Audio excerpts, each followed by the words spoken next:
Think about the last time you walked up to receive communion. Not the theology of it. The actual moment. Your feet on the floor. The line moving forward. The person ahead of you stepping aside. And then it's your turn. And the body of Christ is right there in front of you. Now be honest with me.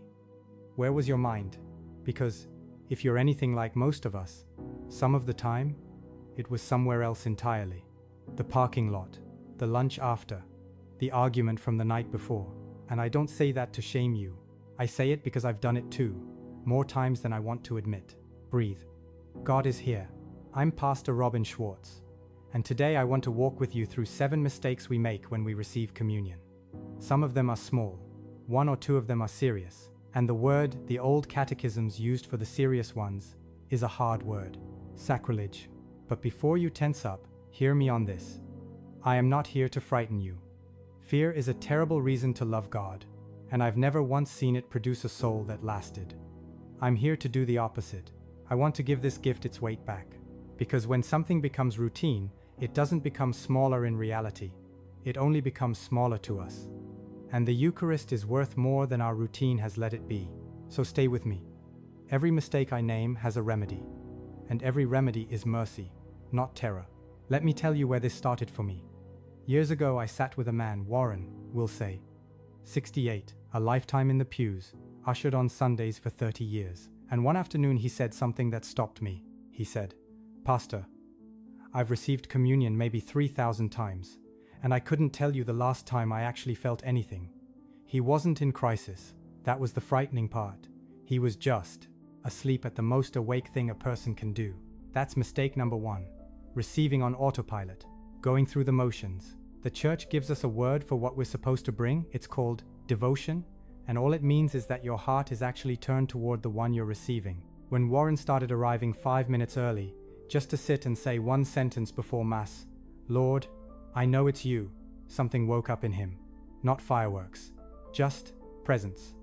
He came back to himself. Here is your fix for the first one, and it costs you nothing. Before you receive this week, say one honest sentence to God on the way up. Just one. "I believe it's you. Help my unbelief." That's it.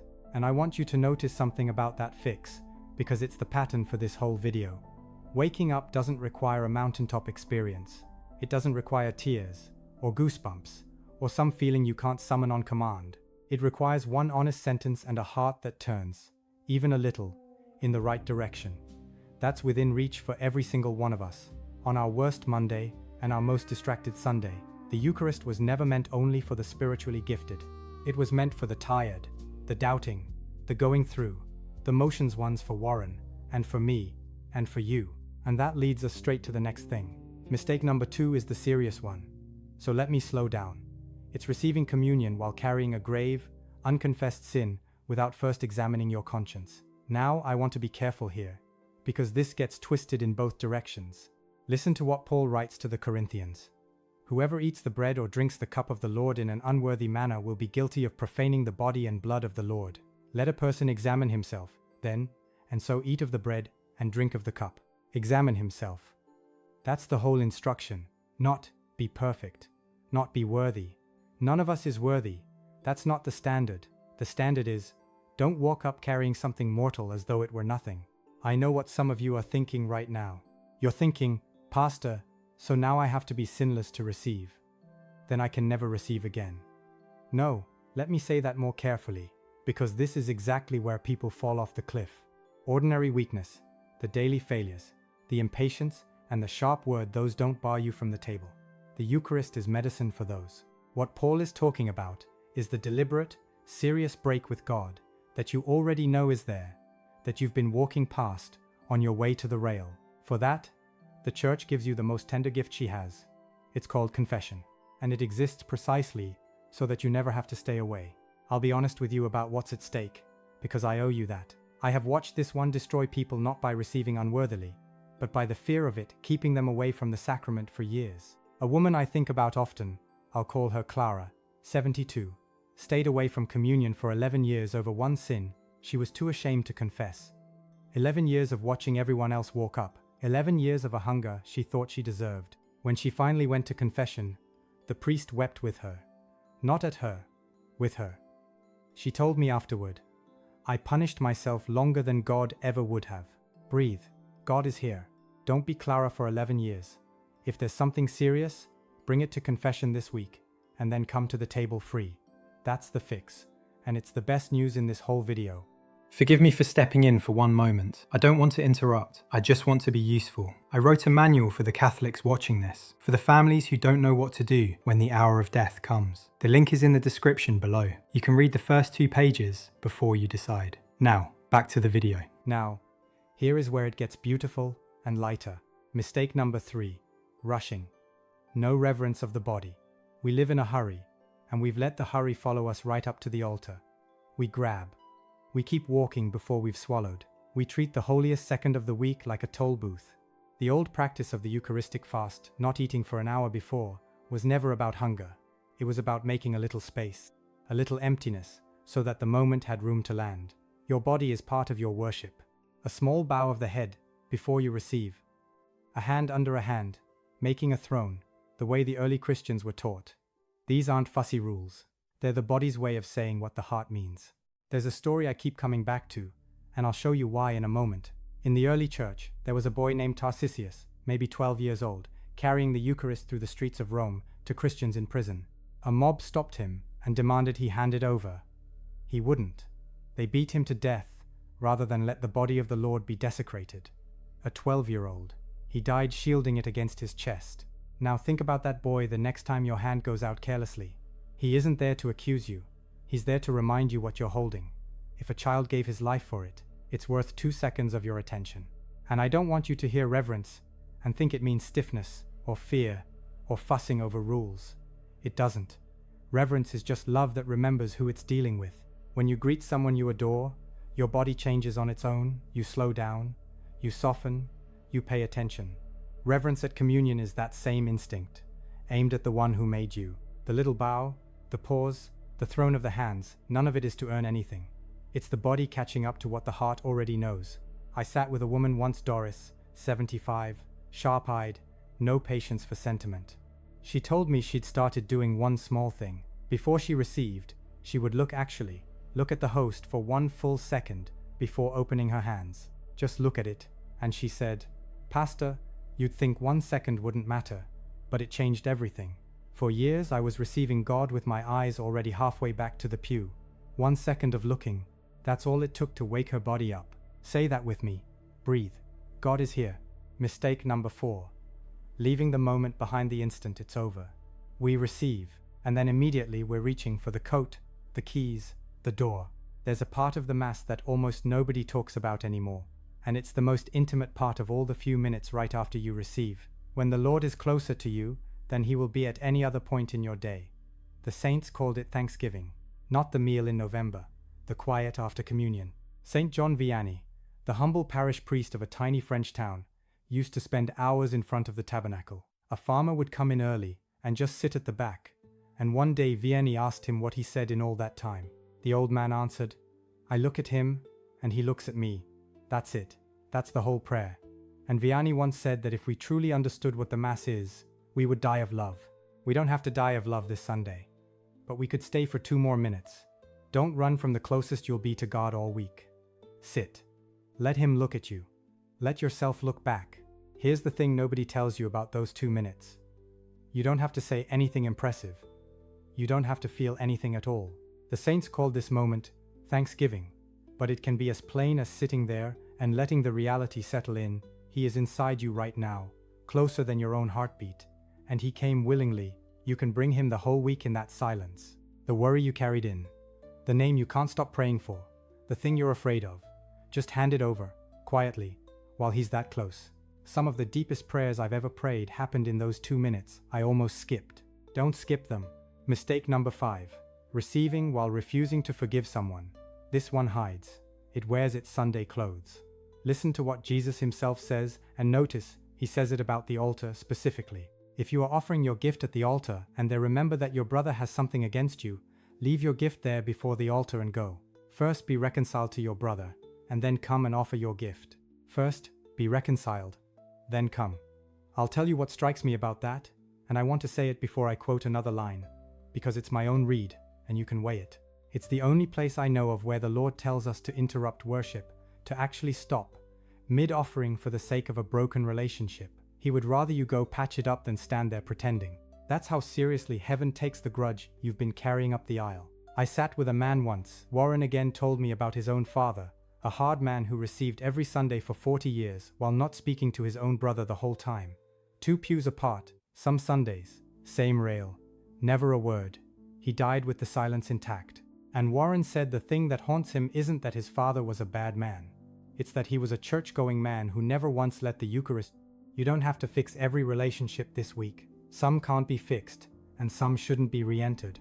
And I'm not going to pretend otherwise. That would be a cheap answer, and I respect you too much for that. But you can let go of the poison. You can decide, on the way up, I forgive him, I hand it over. Then receive with clean hands. Breathe. God is here. Mistake number 6. Treating the host as a symbol, as a nice reminder, as bread that stands for something. Here we come to the center of everything, and I won't soften it, because the Lord didn't. In the 6th chapter of John's Gospel, the crowd is following Jesus, and he says to them, "Truly, truly, I say to you, unless you eat the flesh of the Son of Man and drink his blood, you have no life in you. For my flesh is true food, and my blood is true drink." And John tells us what happened next. Many of his disciples turned and walked away. It was too much for them. And Jesus, watch this. Jesus does not run after them and say, "Wait, I was speaking symbolically." He lets them go. He turns to the 12 and asks, "Do you also want to leave?" He meant it literally. And 2,000 years of the church have received it as he meant it. This is not a symbol, it is him. And the fix for mistake number 6 is the simplest and hardest thing of all: to believe it, and to let that belief change your face as you walk up.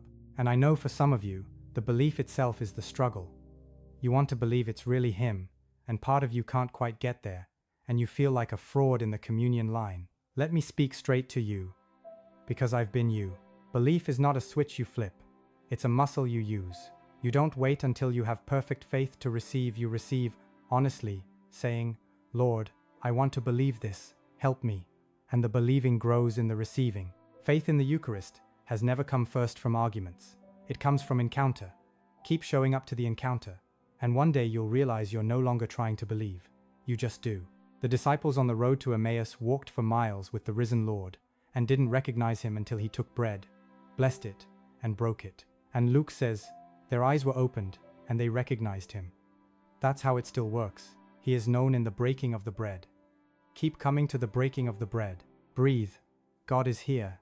Now, here's the 7th, and it ties the others together. Mistake number 7. Forgetting that we don't receive alone. When you go up, you are not one hungry person at a private meal. Paul says it plainly, because there is one bread. We who are many are one body, for we all partake of the one bread. One bread, one body. The person beside you, the person you can't stand 3 rows back, the widow who came alone, the teenager who's not sure he believes anymore. You are becoming one body with all of them in that moment. Communion is never just between you and God. It makes you kin to everyone else at the rail, and it doesn't stop at the walls of your church. When you receive, you are joined to every Catholic receiving at that same altar hour across the whole world, and to the ones who have already died and are being purified, and to the saints in glory. The whole family, living and dead, gathered around the one bread. So the next time you walk up feeling alone, and I know so many of you carry that loneliness up the aisle, the empty house waiting at home, the pew that used to have someone beside it, I want you to remember what you're actually stepping into. You are the least alone you will ever be. You are surrounded, in that moment, by a family that death itself cannot break apart. Let me pause here, because I can feel some of you doing the math on your own Sundays and coming up short. Here's the truth. Every single one of us has made most of these mistakes. Me included. This video isn't a verdict. It's an invitation. The tabernacle isn't a courtroom. It's the one door in the world that never closes on the person willing to walk back through it. And I can hear the objection forming in some of you, the older ones especially. Pastor, I'm 79 years old. I've received this way my whole life. It's too late to change how I do it now. I want to answer that gently and firmly. It is not too late. It has never once been too late, not for reverence, not for wonder, not for coming home to something you'd let go quiet. Some of the most beautiful communions I have ever witnessed were made by people in their 80s, who woke up to it late and decided the years they had left would be different. You are not too old to fall in love with the Eucharist again. You might just be getting started. So here is your work for this week, and it's small. Just this. The next time you receive, do one thing differently. Pick one of the 7. Come early and say your sentence. Or stay 2 minutes after. Or make a throne of your hands. Or hand over the grudge on the way up. One thing. That's how reverence comes back, not all at once, but one Sunday at a time. Breathe. God is here. Let me pray with you before you go. Lord Jesus, truly present in the Eucharist, we come to you with hands that have grown careless and hearts that have grown busy. Forgive us for the Sundays we walked up asleep. Forgive us for the times we carried a grudge to your table, or a shame we were too afraid to confess. We're not asking to be worthy, we know we never will be. We're only asking to be awake. Wake us up. Give us back the wonder. Let the next time we receive you be the truest moment of our week. We hand you the ones we've refused to forgive. We hand you the sins we've been hiding. We hand you the whole tired routine, and we ask you to make it holy again. Breathe on us, Lord. You are here. You have always been here. Amen. If even one of these 7 landed on you today, that's not the algorithm. That's a nudge. Tap like if you needed to hear this, and someone you know needs it too. And in the comments, tell me one word. Which of these 7 was for you? I read them. I pray over them. May the Lord bless you and keep you. May He lift up His countenance upon you and give you peace. Peace that doesn't wait for everything to be fixed. Peace that starts today. Trust God. See you next time. Before you go, a quiet word. If anything you heard today touched a place in you that has been waiting, a parent in her final years, a child far from the faith, a soul you've been carrying for years, I wrote a manual that may help. The link is in the description below. Read 2 pages. See if it speaks to your heart. May the Lord bless you and keep you.